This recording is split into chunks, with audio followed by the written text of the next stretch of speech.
саламатсыздарбы урматтуу биздин угармандар. Бүгүн биздин уктуруубуздун коногу кыргыз эл артисти, кыргыз телевидениясынын түптөлүшүнө андан бери 25 жылдан бери мыкты бир иш алып барышына түздөн түз салымы бар. Ошол телевидениянда жетектеген Евразия телевидениясынын академиги профессор Бейшенбек Мамбетакунов. Бейшенбек ага, эми эртең биздин кыргыз телерадиосунун телевидениясынын күнү. Мындан ошол телевидениянын 40 жылдыгында Раматылык Балташ Кайыповичтин сунушу менен, өтүнүчү менен ошол кездеги президентибиз Аскар Акаевичтин алдына ушул күндү кыргыз телевидениясынын күндөрү кылсаңар башка массалык маалымат каражаттарына мындай учкаштыра бербей деп ошол кишинин салымы бар. Биринчиден эртең келе турган майрамыңыз менен куттуктайм мен. Биз баарыбыз сиздин колуңуздан 25 жылдын ичинде ошол сиздин колуңуздан тарбиялангандар деп эсептейм. Мен да өзүмдү ошол кишилердин, кесиптештердин катарына кошом. 25 жылдан бери телевидение жаатында эмне өзгөрдү? Биринчиден саламатсыңарбы? Экинчиден рахмат, мени бүгүн ушу телевидениянын күнүнүн алдында чакырып атканыңыздарга мен өзүм кесиптештеримди ушу эртеңки телевидениянын күнү менен куттуктаймын. Эми баягы төдөн жыгылсаң да буйласын кошо кармай жыгыл деген бир макалдан бешбетер сен чын эле буйладан кармап жыгылдың. 25 жылдын ичинде кандай өзгөрүү бар деп. Муну эми сара эсеп салыш үчүн өтө көп убакыт керек. Мен мындай кичине маанилүү жерлерине токтолоюн. Омоктуу жерлерине токтолоюн да. Мына 1991-жылы биз эгемендүүлүктү алдык.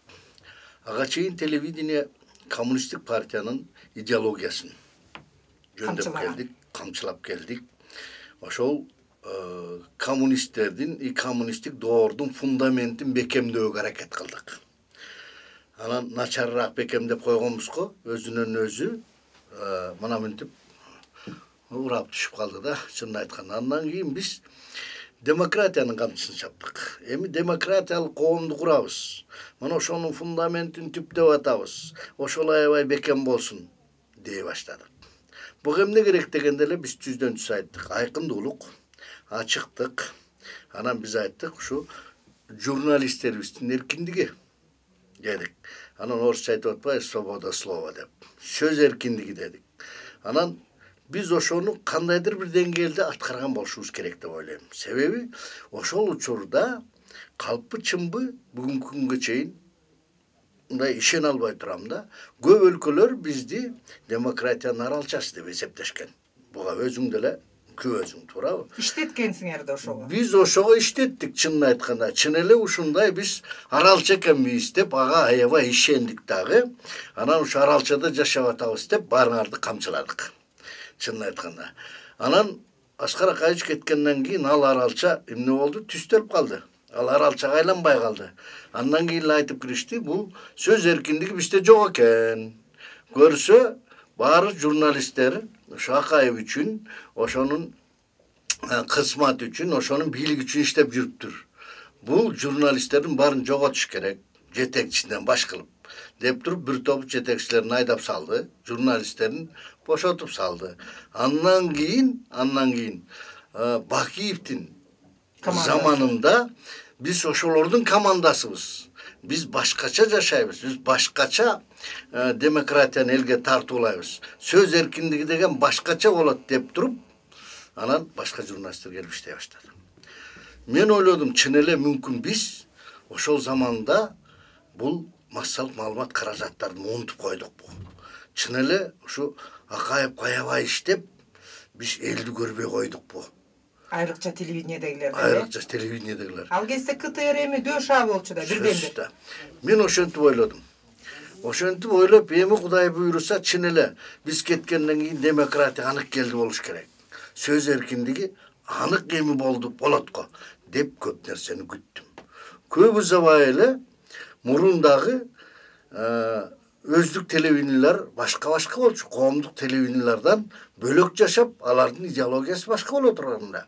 Алар коомдук телевиденияга каршы чыгышчу. Мисалы үчүн Пирамида, мисалы үчүн 5-канал, жана башкалар. Азыркы НТС Азыркы НТС мурунку Корт.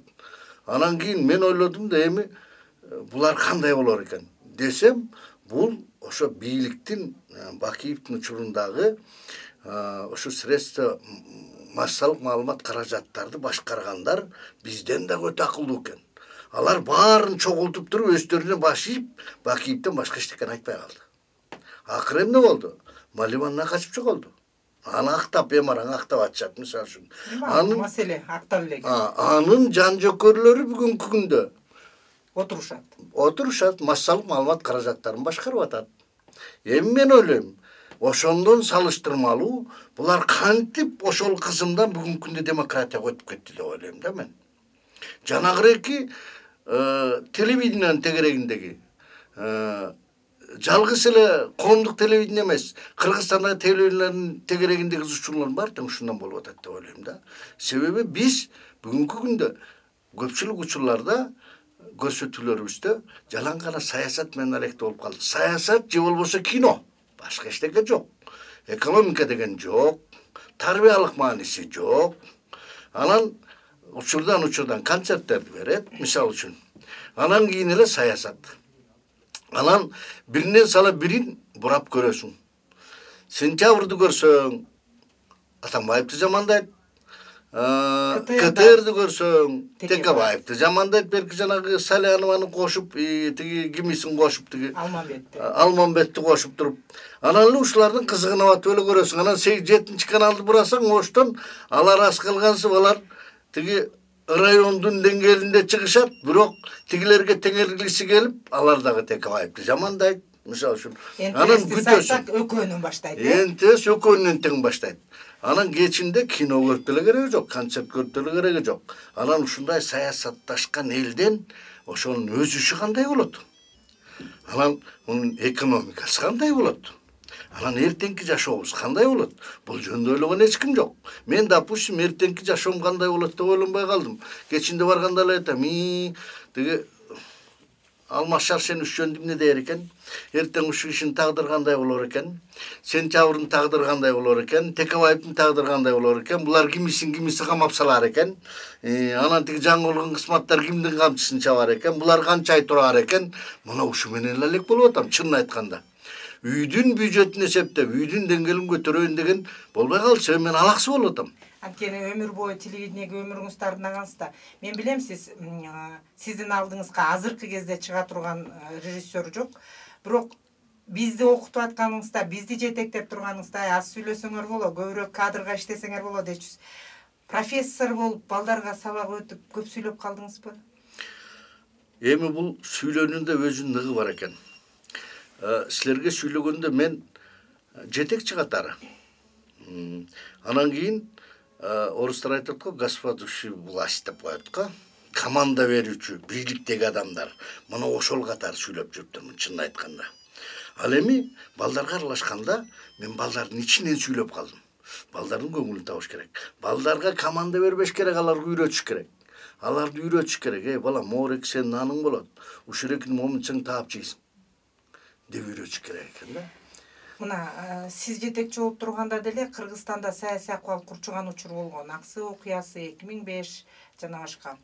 Ошол учурда деле парламент жетекчилерди чакырчу. Ошол учурда. Эми ал кезде баягы бир кишинин Аскар Акаевич 15 жыл туруп стабилдүү бийлик болгондугуна байланыштуу. Эмнегедир ошол жерден кайым айтыш деле болгон эмес. Ошол учурдагы мына силердин муундагы ошол сиз дагы билеген телевидение жетектегенсиз да. Үстүртөдөгү кишинин берген, ошол эле Амбек Карпулчунун, ошол эле президенттин аппаратын берген көрсөтмөсү ал эч кимге жайылбай, 120 депутатка айтылбай эле сиз эле чечип койчусуз бардык нерсени. Туура. Ушунун күнгөй тескейи болдубу? Мен бүгүнкү күнгө чейин ошолор берген команданы, алар берген буйруктарды, мисалы үчүн, алар берген кеңештерди бүгүнкү күнгө чейин мен ал жашыруун сыр мен үчүн. Ал мамлекеттик сыр. Мен аны эч убакта айтпайм. Кандай болгонун. Мисалы үчүн бир күнү түнкү саат 10го жакын звонок этип калды парламенттин пресс-службасынан. Бүгүнкү сессияны сөзсүз көрсөтүңүз деди. Эфирге бериңиз деди. Мен бирөөлөр менен акылдаштым. Булар менен акылдашсам айтты, бере бер деди. Беребер кете берсин деди. Ошондо түн ортосуна чейин 4 саат мен телевидениyaдан Акаевди жамандаган, монтаждалбай Акаевди жамандаган депутаттардын барын бердим. Эртеси күн мени бир жерге чакырышты. Ким сага муну берди деп айтты деди. Мен айттым, мен өзүм бердим. Мен өзүмдүн ишим, мен да жетекчимин да.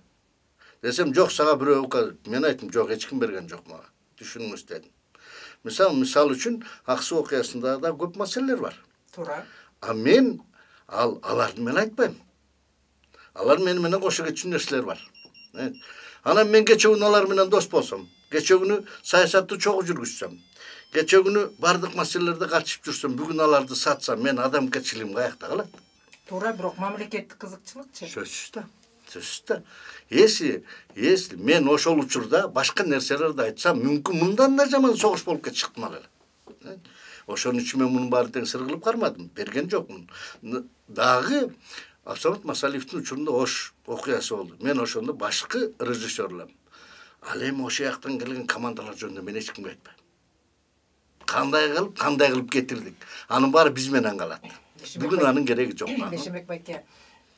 Эмне болсо дагы ошол кезде 1200 киши иштечү. Ошонун баардыгын жетектеп, анын терезесинен жуулбай калганынан эфирге чейинкиси сиз дайыма маалыматтуу билчүсүз. Анткени ошол түкпүрдөн өсүп келгенсиз. Деги эле телевидениеде жетекчи болуунун өзгөчөлүгү барбы? Анткени министр финансов болгонун өзгөчөлүгү жок экен. Министр команда берсе баары иштейт. Өзгөчөлүгү анан оордугу барбы? Азыр сырттан карап байкайсызбы? Албетте бар. Себеби мындай да, мен ошол учурду азыр ойлоп көрсөм, если телевиденияда бир 5 жыл жетекчи болуп иштесең, анда бир областта жөн эле губернатор болосуң. Чарбаны да билесиң, адамдар менен иштешти да билесиң, адамдардын кулк-мүнөзүн да билесиң, кажерде кандай проблема бар экенин да билесиң. Анан чоңдор менен кандай мамиле кылыш керек, финансыны кандай бөлүштүрүш керек. Анан көйгөйлүү маселелер каякта. Бу телевидениеде иштеген журналисттерден айылда иштеген аким начар билет. Ал эми журналист ал жерде эмне көйгөй бар экенин билет. Жөн эле журналист укпай атабыз да. Эгер журналист угуп туруп, ошонун айткан жана тоскоолдук болуп аткандарды оңдоп койсок, иш сонун эле жүргөнү турат. Биз аларды уккубузда келбей атат да. Чынын айтканда журналист коомдо чоң күч. Биз журналист айтып атат деп ардантып, жаларга кызым жасап, же болбосо аларды коркутуп, же болбосо анын кереги жок. Тескерисинче алардын айткандарын оңдоого аракет кылышыбыз керек. Мисалы үчүн өткөндө Медеткан Шеримкулович парламентте жакшы айтты. Мен деди, Текебаевга да айтармышым, Алмазбек Атамбаевга да айтармышым, токтоткула, элдешкиле, өкүңөр консенсуска келгиле, элди экиге бөлбөгүлө, жетишет деген жакшы ойду айтты. Мына ушу ишин угуп эле жетишсе жакшы болгон турат, чынын айтканда. Эл мен айта алам, ушу азыр өкөнүн туткунда жүрөт. Ошол өкө консенсуска белдеше турган болсо эл кадимкидей эркиндикке чыгат эле. Мен ойлойм 91-жылы кайрадан келет эле деп, чынын айтканда. Ооба эми үйдө отуруп алып эле эртең эмне болот деп калып турсуңар. Ошо да, азыр ошондой болуп атпайбы? Азыр ошондой болуп атпайбы? Эми мына үгүт иштери башталды. Көчөлөрдө эки-экиден кырылыш.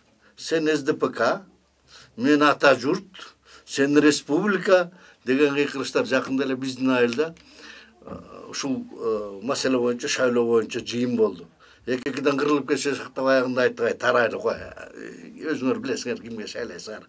Жөн эле кетип калалычы, эки-экиден кырылышпай деген. Элдин өзүнүн мындай бир эл бузулду деп айта албайбыз го, мындай элдин пейили башкача болуп калса керек бешимбек. Бир нерсе ушундай болуп атат да, элди саясатчы ким жасап атат? Аны парламент, бийлик, анан жана сот, жана административдик кызматкерлер жасап атат.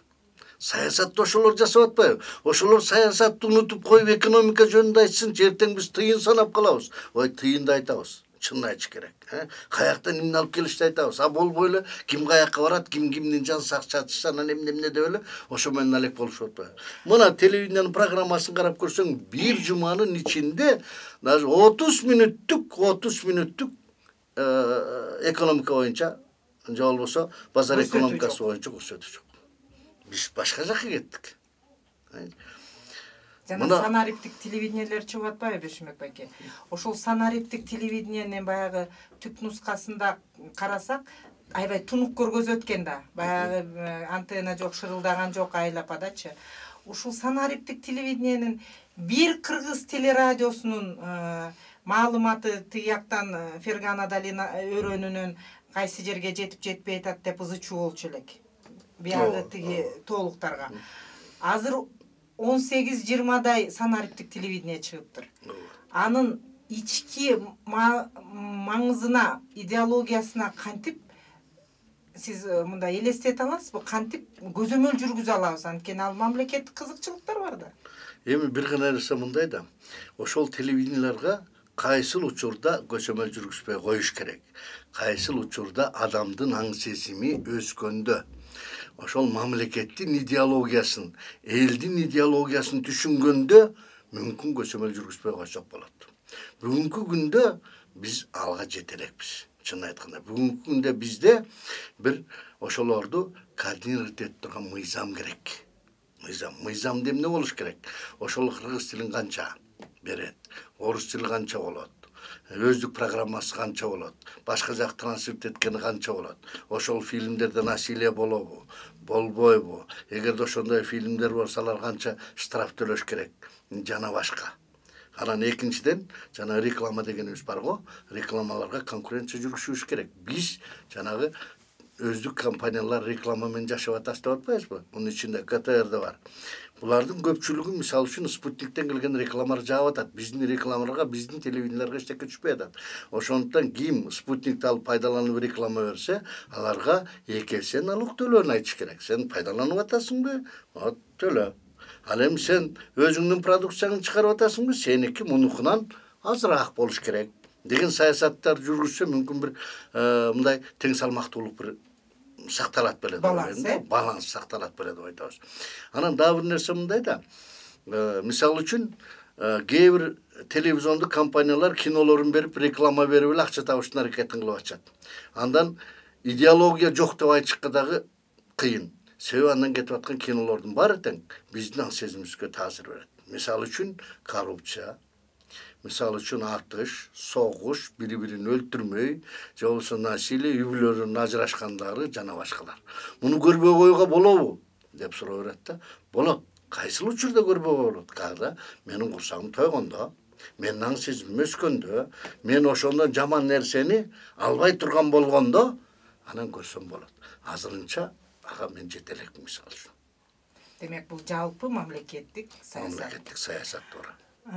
Телевидение, классикалык телевидение 3 эле нерседен турат. Биринчи кнопка маалымат аналитикасы, экинчиси шоу, үчүнчүсү кино. Эми бизде жана верстканы программа деген бар да, телевидение үчүн, телерадио үчүн конституция болгон. Ал программаны өзгөртчү эмессиңер. Ал же операциялык үстөлдө жатышың керек, же өлүп калсаң гана программа өзгөрүлүп калышы ыктымал деп. Бүгүн андай мындай мыйзамдар жок, ой эсе. Туура. Бунун аягы эмнеге алып келет телевидениени? Биздин КТРди дейличи. Бул эми телевидениянын ичинде хаос десек туура болот да. Себеби адамды эмне дисциплинировать этет. Мисалы үчүн айтабыз, закон болбосо коомдо эмне болот? Бардак болот. Экекиден мушташабыз, бирибизди өлтүрөбүз. Башаламандык болот. Закон болгон үчүн чыдап турабыз. Кой, эртең барып түрмөгө отуруп калбайын, жана башка деп. Ал эми телевидениедагы сетка вещания дегенибиз бар. Бул бир, экинчиден программа дегенибиз бар. Бир жумада бир түзүлүп кеситке чыккан. Ал болбосо, биринчиден телевидениеди эч ким көрбөйт. Экинчиден иштеп аткан журналисттердин баары тең архаически иштеп калат. Келсе келет, келбесе жок, иштебесе жок. Күндө келгенде дагы анын ишинде система жок болот. Келип отурат, 6 саатынан кайра кетет. Ал эми ишти системага салыш үчүн телевидениянын законунда дагы көрсөтүлгөн болуш керек. Мисалы үчүн Москваныкын билем. Москваныкы 1 ай мурун программа чыгат. 1 ай мурун. 1 ай мурун элдер гезитти ачып алып, сегодня программа «Время» деген болот деп көрүшөт. Мисалы үчүн Алатон эмне үчүн кишилер көрөт? Себеби алар дайыма сааты белгилүү, минутасы белгилүү, ошон үчүн жаңылыктарды көрөт. Эгерде Ала тоону көрүнгөн жерде берсе, анда мынчалык көрүүчүлөр болбойт эле. Ошондуктан стабилдүүлүк керек программада. Бул жалгыз эле КТРде эмес, бардык телевидениеде стабилдүүлүк болуш керек. Мисалы үчүн Москвада 30тан ашык телевидение бар. Россиянын ичинде. Бирок баарынын программасы, бардыгын тең сетка вещание дегени бар да. Биз чоң кесипти ачканда эле белгилүү болот да. Эмне жөнүндө сөз, эмне жөнүндө көрсөтүү болот. Биздин телевидениедеги жана 24 Ала тоо 24 деген баягы 24 сааттык маалыматтык канал ачылды. Мен сүйүндүм. Туура. Мен сүйүндүм, анткени 33 миллионго аштык деди илим. Андай 33 миллиондон 25 жылдын ичинде көп эле кетти да Бешимбек. Туура. Бул сүйүнө турган жагдайбы же дагы оңош керек? Жок, бул жагын илимди мактасак болот. Чындыгын айтканда бул жакшы менеджер экен. КТРдин ичимир топ жерлерин оңдоду. Жанагы Ала тоо 24-тү ачканда да мен барып сүйүндүм. Бул абдан жакшы. Ошол студияда биз 6-7 программа өткөрө элек. Бирок ушунча деңгээлде аны коостоп, ушунча деңгээлде аны көркөмдүккө келтире алган эмес. Муну илим жасады, чынын айтыш керек. Бүгүнкү күндө Ала тоонун 24-түн чыгып атканы мен да кубанам. Бир гана жер бар да. Ала тоодон, мисалы үчүн кээ бир биздин депутаттар айтып атпайбы, 3 күн 4 күн көрсөтөт деп. Ал эми Москвада, мисалы үчүн Казакстандын ушундай 24 сааттык берүүлөрүндө аларда ченеп коет. Мисалы үчүн бул материал канча жолу кетиш керек. Тиги материал критерий бар да. Критерий бар да. Аларда улуттук каналга ким чыгыш керек деген да критерий бар. Критерий болбосо болбойт. Мисалы үчүн бир нерсе, бир жерде согуш болуп атат деп коелук. Мисалы үчүн болбой эле койсун. Bir чегарада ошо жерге 3 күн көрсөтсөң эл жоксо даараткана кулап кетиптир Кара сууда. Ошону 3 күн көрсөттү. Ошону 3 күн көрсөткөндө болбойт. Элдин баары бүйрө кызыйт да. Аны 1-2 сапар көрсөт. Бирок башка маселелерди 10 сапар көрсөт. Мисалы үчүн көчмөндөр оюнун президент сонун кылып туруп аэропорттун салып койду, ипподромду салып койду, жолду салып койду. Анан ачылышын, анан жана кеткен жакшы көрсөтүшпөдү. Мисалы үчүн ошону 15 сапар көрсөт. Көрүш керек муну. Муну жеткириш тигин нерсе менен. Муну жеткириш керек. Буга мен макулмун. Бул программа керек. Ошон үчүн программа керек. Ошон үчүн ошол жерде отурган кишилер критериясын апрелтеш керек. Давай, бул информацияны 4 сапар берели. Муну 7 сапар берели, муну 10 сапар берели. Бул эчак эле жазылып келаткан мыйзам да. Бул эч ким велосипедди жаңы алып чыккан жок. Ошону ырааттуу пайдаланыш керек. Анан телевидение режиссурасыз болбойт. Анан башка баягы маалыматтык, оюн сооктук жана башкалардыкы болуп аткандыр, бирок бир телевидениеде бирден көзүр постановочный гана коюучу режиссер деген бар. Эми мен мындай аксакалдардан караганда сизге эми катарыңызга туруш кыйын го, бирок Хамза Мулина, Айсулуу эже Алдашевалар бар дейлик. Айнура Алдашева эже. Постановочный режиссер менен башка режиссердун айырмасы бар да Бешимбек байке. Буларды кантип тарбиялайбыз? Мына азыр телевидениеде алардын бул экөө жүрсө дагы тиги эки эжебиз, алардын мүмкүнчүлүгү колдонулбай атат. Сөз. Буларды абдан колдонуш керек. Мунун бир дагы бир нерсеси бар да. Вот мына айтабыз. Режиссерду 3 категорияга бөлөбүз. Биринчи категориядагы режиссерлор ремесленниктер деп айтабыз. Алар өнөрдү үйрөнүп алышат дагы, чыгармачылыгы азыраак болот. Экинчи категориядагы режиссерлорду айтабыз. Өнөрдү үйрөнүп алат дагы, бирок ошо бирөөлөрдү туурап, ошого өзүнүн жаңыланууларын кийрет. Анан кийин алар кичине амбициозно келет. Эми күчтүүрөөк. Анан үчүнчү категориядагы режиссерлор бар. Булар таза художниктер деп айтабыз. Булар өнөрдүн адамдары деп айтабыз. Сүрөтчүлөр, таланттуу адамдарды. Мына ошол таланттуу 3-чү категориядагы режиссердун жок болуп атканы кыйын болуп атат да. Бизде бар ремесленниктер бар. Режиссерлор бар 2-чи категориядагы, бирок 3-чү категориясы жетпей атат. Кнопочный каяка кирет? Кнопочный ремесленниктер кирет. Ремесленник үйрөнүп алган кнопканы басат. Андайлар да керек. Бир кнопканы информацияда, маалыматта, Ала тоодо туруш керек. Бирок андай болсо дагы дикторду кандай отуруш керек, светти кандай коюш керек, көңү кандай көрүнөт, орто пландабы, ири пландабы, бу дагы бир билимди талап кылат. Андай билип алыш керек. Болбосо ремесленникте боло албай калышыктым алда. Бирок эми 3-чү категориядагы режиссерлорго биз даярдашыбыз керек. Буга мисалы үчүн телевидениянын өзүнүн ичине абдан туура айтып атасың. Айнур Алдашева бар, Айсулу Хамзамуллина бар, дагы башка биз теңдүү режиссерлор бар. Бүгүнкү күндө ошолорго 1-2-3-төн 4-төн 5-тен ассистент бекитип бериш керек. Моорекини үйрөтүңүз. Мына сиз акча алып ушул жерде передача жасап жүрүп атасыз. Сиз ушуну жанында жүргүзүп алыңыз дагы, кошо үйрөтүңүз деш керек. Анан эгер алар пенсияга кетип бир жакка кете турган болсо, аларды айтыш керек. Кана үйрөттүңүзбү? Отчетуңузду тапшырыңызчы. Антпесе пенсияга кетирбейсиз. Антпесе пенсияга кетпейсиз, ушуну үйрөтмөйүнчө деш керек да. Мына ошондо мүмкүн ушундай режиссерлор пайда болушу мүмкүн деп ойлойм да. Анан экинчиден бул человеческий фактор деген кыйын нерсе да. Ал деген айлык. Мисалы үчүн, если мен эртеден кечке жүрүп 5000 сом баран калсам, кечинде эмне деген чыгармачылык болот. Өткөндө биз талаштык ушул туурасында. Ой, ачка жүрсөң дагы чыгармачылык менен иштеш керек. Мен айттым, мен буга кошулам. Бирок бесконечно деп орустар айтат го. Дайым ачка жүрө албайм да. Мүмкүн 1 жум ачка жүрөм, 5 күн ачка жүрөм, 10 күн ачка жүрөм. Мен да курсагым бар. Андан ары тойгуш керек. Сынчын сыңар өтүү майрык дейт байке.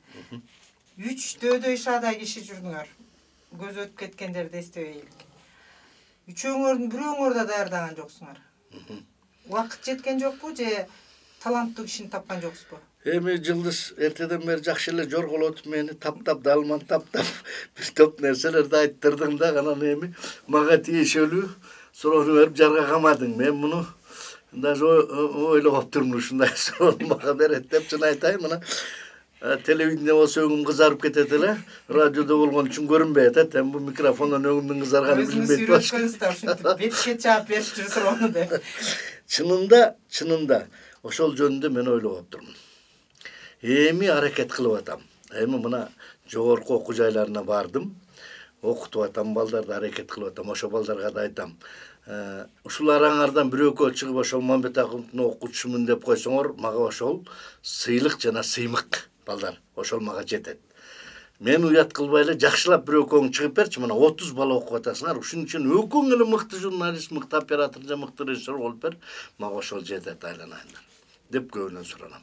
Мүмкүн келечек көрсөтөр деп ойлойм. Эми 65тен жакындап калдым, келечек деп деле сүйлөп атам, дагы суроо берип жүрө, келечегиңиз качан деп. Деле келечек деп жүрөсүз деп.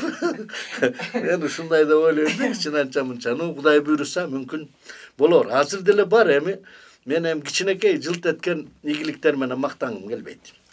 Өткөндө президент, өлкөнүн президенти кабыл алып, Зардалыда зарыл ишиң болбосо, ал жака баруунун зарылдыгы жок деген бир кинофильмби же документальныйбы же бир этюдныйбы жакшы фильм тарттырсыңар, баарыңарга сыйлык берип, абдан коомчулукка кеңири таралды. Эми сиз үчүн бул анчалык деле мындай өзүңүз айткандай майда барат эмес, бирок ошонун өзү ошол жана жаш балдарды жаныңызда алганыңыз, ошонун баардыгы кийинкилерге бир сабак болот деп ойлойм. Ошол сыйлыктын андан кийин дагы бир сураганыңыз бар экен. Президенттин аппараты бүтүрдүбү ошол сыйлыгыңызды? Эми жарга такамайды баштадым. Эми бул чындыгын айтканда президент бизди кабыл алды. Анан аягында кандай өтүнүчүңөр бар деп сурады. Анан биз менен кошо барган Арая Шаршенова эжебиз бар эле, ал киши монтаждап өткөргөн. Ошол киши мен бир кат менен кайрылайын дедиле, кат менен кайрылып бир квартирага ээ болду. Жакшы, абдан жакшы кылды. Ошончо жыл эмгек сиңсе, анан ошо бүгүнкү күнгө чейин ошол киши киностудиянын ичинде жашап аткан экен. Зардалынын касиети. Зардалынын касиети болсо керек. Ошонун артына мына эжебиз үйлүү болду. Жакында кирет болуш керек. Анан менден сурады эле, эмне муктажыңыз бар деп мен айттым эле. Бул Бүйсара Бейшеналиев атындагы искусство университетинде бир балдарды окутуп аттым эле. Көпчүлүгү айылдан келген балдар. Эми Манас университетиндегидей мүмкүнчүлүк жок. Манас университети абдан жакшы мүмкүнчүлүктөр бар. Камерасы бар, студиясы бар. Ал жерде балдарды окутуу рахат өзүнчө эле, чын айтканда. Ошол деңгээлге жетпесе дагы бир 7-8 доллардын тегерегинде бир камера, бир монтажный, бир свет алып берип койсоңуз жакшы болот эле деп сурансам ал киши айтты. Муну Кудайбергенованда аппараттын башчысы, социалдык отделдин башчысы болчу. Ошол кишиге жазып алып бир контролдук алыңызчы деген. Ал киши билим берүү министри болуп отурат, вице-премьер да болду, эми тездеп алып алыңыз жаңы жылга чейин. Мүмкүн Кудай кишинин өмүрүн узартсын, береби деген бир оюм бар. Эми тийип калат го, кайрылып атам. Кайрадан кайрылып атам, тийип калса жакшы болор эле. Сиз үчүн Сары Өзөн чүйдүн телевидениеси мындай балаңыздай сезилет мага, анткени сиз ошол жерден баштап жанагы областтык телевидениелерди бекемдөөдө биринчи сиз баштагансыз. Бир учурда бүтүндөй областтык телевидениелердин бардыгы КТРге баш ийчү. Туура. Бирдиктүү саясат алып барчу жана башка. Эми Раматлык Мелис Эшимканов келип анын бардыгын бөлүп, ошол учурга ыңгайлаштырып, оркестрди да кетирип, хор дагы чыгып. Эми кыргыз телевидениеси шумдуктуудай эле да, балким биз ага кусалык менен карап аткандырбыз. Ал жерде кыргыз телефильм бар, ал жерде чоң агенттик бар, ал жер РТЦ кармалып турат. Балким ошол ДШАны сактап туруунун бир элементи, улуттук бир мамлекеттик нерсе катарында.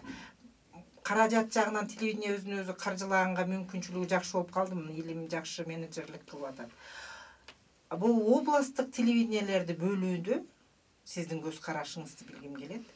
Анан ушул мобилдик телерадио түзүп атпайбы ар ким азыр ар кандай кылып. Ошону түзүүдө классикалык телевидениенин форматынан чыкпаш керек деп айта аласызбы? Айтам. 100% айтам. Экинчиден мындай бир нерсе да, мына ошол облустук телевидениелер кетпесе, алардын бүгүнкү деңгээлде профессионалдык деңгээли өйдө болот эле да, азыркыга караганда. Азыр эми аны кароосуз таштап койдук да. Профессионалдык деңгээли дагы, журналисттик деңгээли дагы, режиссерлук деңгээли дагы, саясий деңгээли дагы кыйын болуп калды да.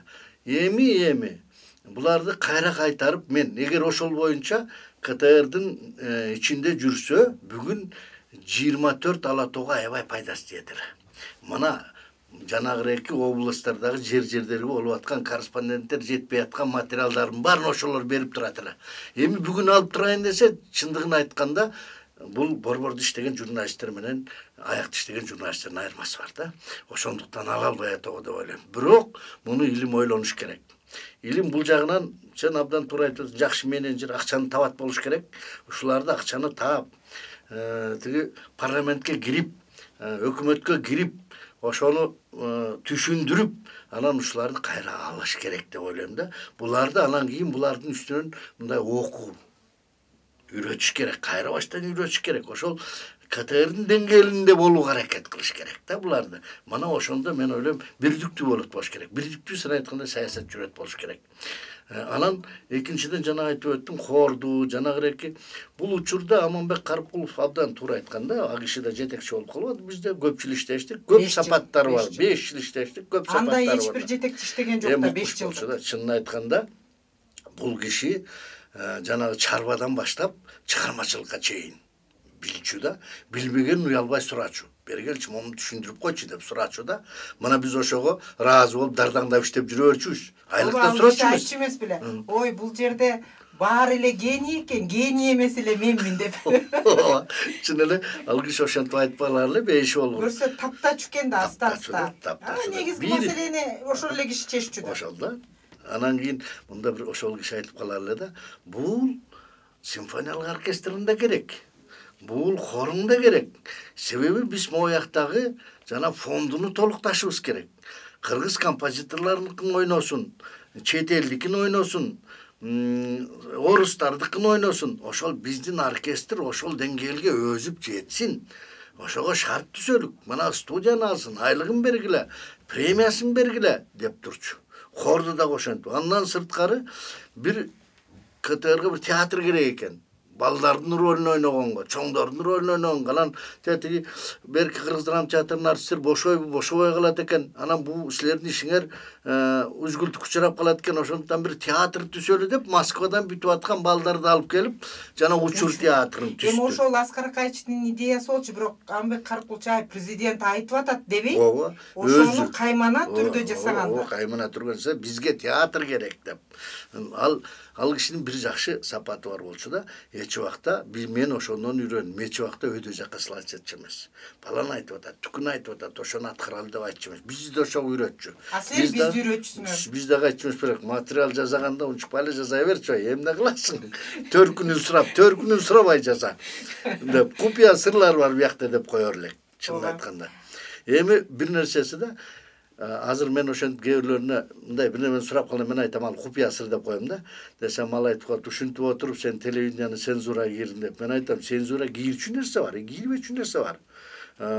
Ал мен личный турмушун мисалы үчүн сага баарын айта берсем, сен баарын билип алсаң, эртең мен жөнүндө кандай мнение деп болосуң. Ошондой эле мен иштеген жерим как моя семья деп айтам. Ал жагынан алдыңарга киши чыгарган жоксуңар го, бирок ушул Аманбек Каракулчуштун дагы бир жазап кеткени Кыргыз телерадиосунун коллективине жанагы жатакананын башын чечип кеткен. Эми өткөндө бир жакшы сөз айтып атышат, илим президент тарабынан айтылды, бул президенттин жана жыйынында телевидениянын кызматкерлерине үй салып бериш керек деп.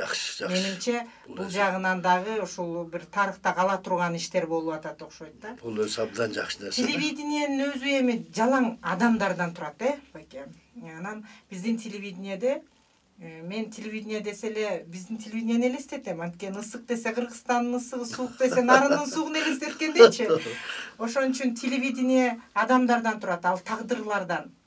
Мен ушу жеңемдердин баардыгына аябай ыраазычылык айткым келет, телевидениеде иштеген байкелердин, инилердин, келинчектерине. Телевидениеде иштеген жигиттер негизине мыкканды да билишпейт да. Туура. Ушу телевидениеден кетирип койсо эле өлүп калышат алар. Туура. Ушул тарихте айтканда, ушул жагынан айтканда, биздин КТРдеги жана улгайып бараткан, жашы келип пенсияга бараткандарга кандай мамиле жасаш керек жаштар? Сиздин да башыңыздан өттү да. Ооба, муну бир мен жаңы келген учурларда Умтуш Шейшен Орозова деген биздин ошо эменин теги телевидениянын орун басары болор эле да. Анан Асанбек Токунбаев деген аксакал болор эле да. Эми адамдарга, улууларга мамиле кылганды мен ушулардан үйрөндүм, чынын айтыш керек. Анан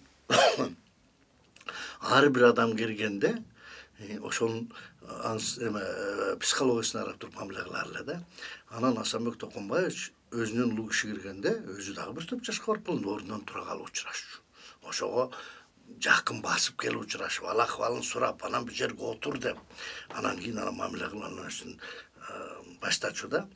Анан Орозова деген алап сулуулукту аябай жакшы көргөн.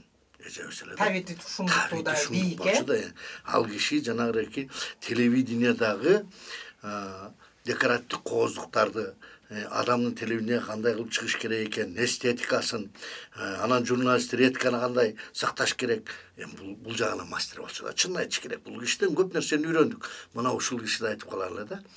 Мага айтып калчу, сен главный режиссермун деп эле чыркыйып отура бербей, улуу киши келип атканда алдынан чыгып тоозуп, ошол кишини тиги микрофонго чейин алып барып, эгер редактор болсо, байке бериңизчи деп сценариясын окуп анан келип отур дечү.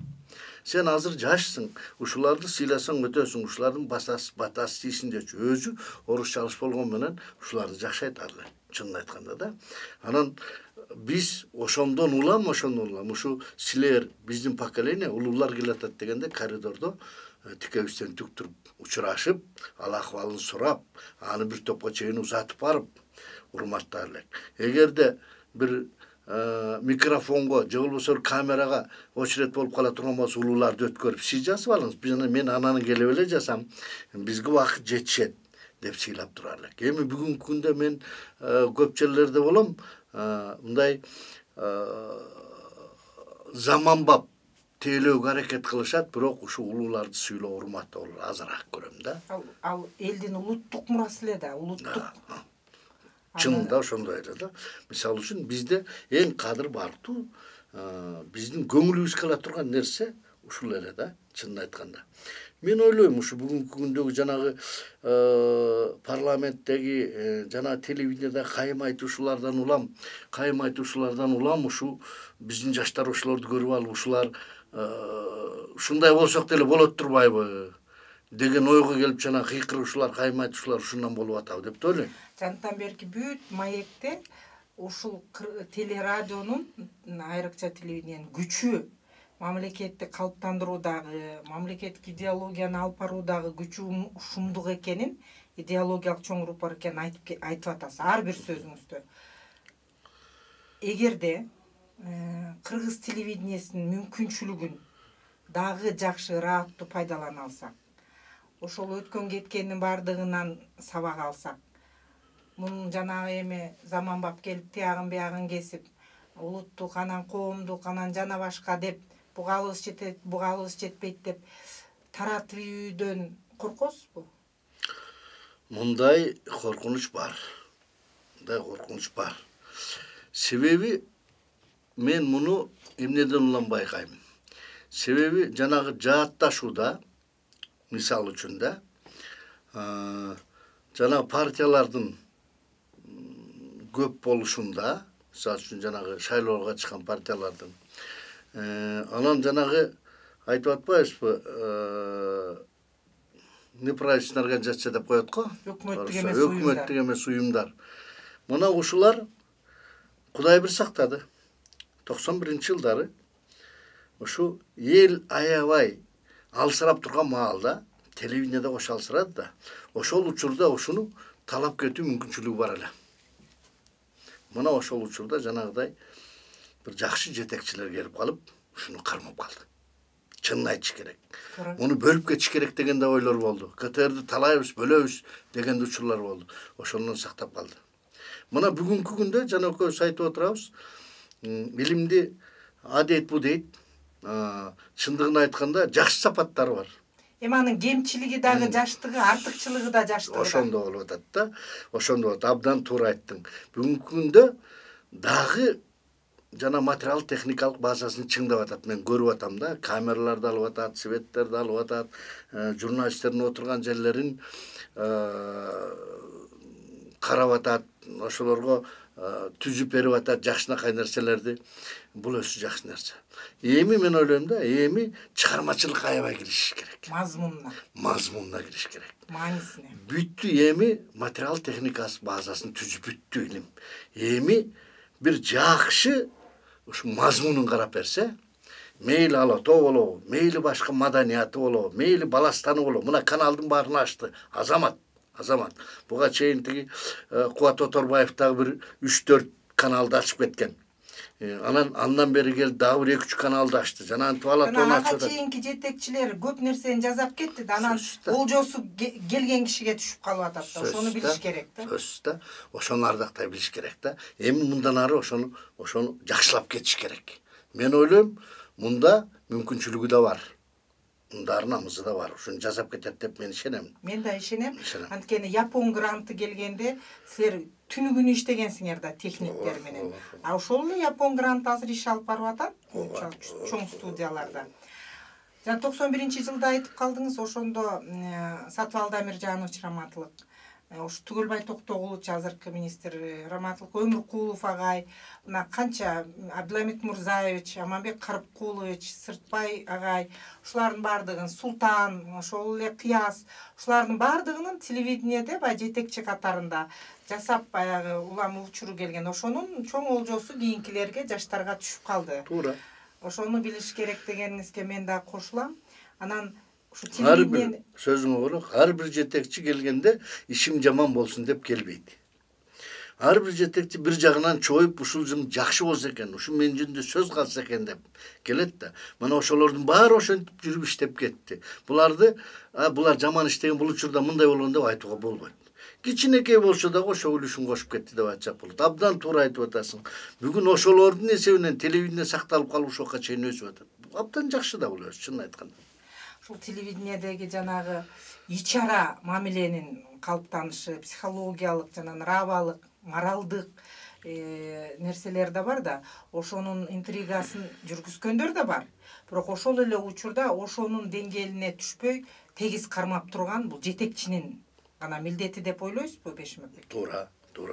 Биз дайыма жаңылабыз да. Эл билет, журналисттер өзү билет, журналисттер өзү жасайт деген 80% болсо, 20% аны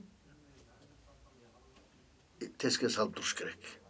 Теске салбаса болбойт. Себеби менин жалпы концепциям бар. Телевидение кандай болуш керек экен. Ошол концепцияга баш ийдиришим керек. Бул концепцияга баш ийдирүү цензура эмес, журналисттерге тыюу салуу эмес.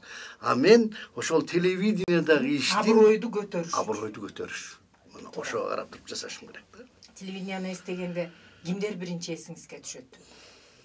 Албетте мени үйрөтүп окуткан адам биринчи эсиме түшөт. Ким? Ал Балташкаев. Экинчиси мени кысматка көтөргөн адам эсиме түшөт. Ал Умтуш Шешевин Орозова и Асанбек Токонбаев. Анан эң мыкты мага жан жолдош болуп иштеген президент Аманбек Карпкулов эсиме түшөт. Мына ушулар жакшы иштедим бул кишилер менен.